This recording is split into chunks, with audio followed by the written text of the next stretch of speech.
Sometimes people have their own personal story to tell.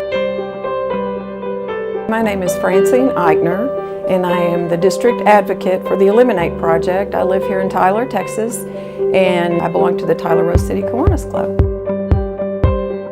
The first time I heard about the Eliminate Project was at the International Convention in Geneva, and I went to the Eliminate little forum, and they had quite a large group in there, several hundred people, to listen to a UNICEF representative and Dr. John Button. He interviewed the lady from UNICEF, and she had a guest of hers there who was going to talk about her personal experience. And her personal experience was, as a young woman, she was a nurse at one of the UNICEF clinics over in Africa, and there was a baby that was left on their doorstep.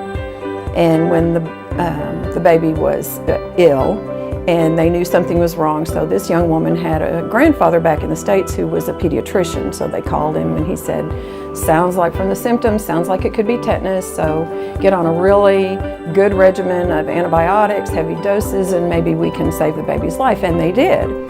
And so she eventually actually adopted this child and raised her here in the United States, and told all about how wonderful she was, and had some pictures up on the big screen. And at the end of her speech she said, and Danny is with us today here in the audience. And the child stood up, gorgeous girl, waved to the audience, 16 years old. I mean, she was just beautiful, and I really began to cry. I thought, what a great story. I want to be a part of this, whatever it is, I don't care. I just wanted to work with the Eliminate Project. Our district has raised about $2.5 million. Worldwide, they've raised about $85 million. A lot of women and children who are alive today because of Kiwanis. I put my own PowerPoint presentation together a lot of times, and International has provided us with a lot of information, but I think unless you add your own inspiration and your own story behind all of that, it's a little too sterile. PowerPoint presentations are not my favorite thing. Spreadsheets are certainly not anything that I enjoy.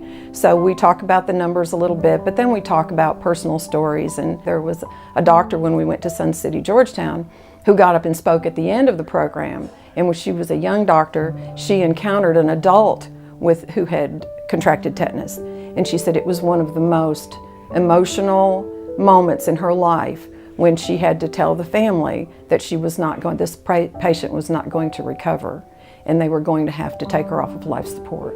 And she was crying, I was crying. I mean, we're all just sitting there. Those are the things that keep you going. I mean, those are the wonderful stories that come out of all of this, and you just realize, as the UNICEF worker from Pakistan told me when one of their vaccinators was murdered out in the field, and she went to the funeral, she said, I thought the family would just be furious with us. But her sister, the vaccinator's sister, came up and said, I want to take over.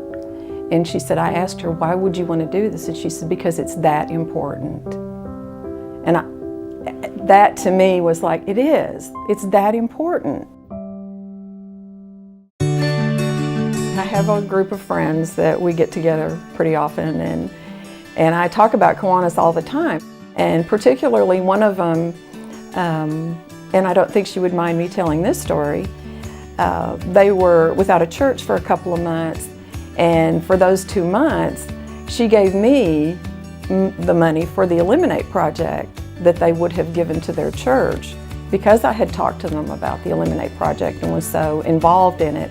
And she said, we wanted to do this because we know it's important to you. It's not about the money. It's about the lives that are saved, the people that are being reached, and it's that important to do this.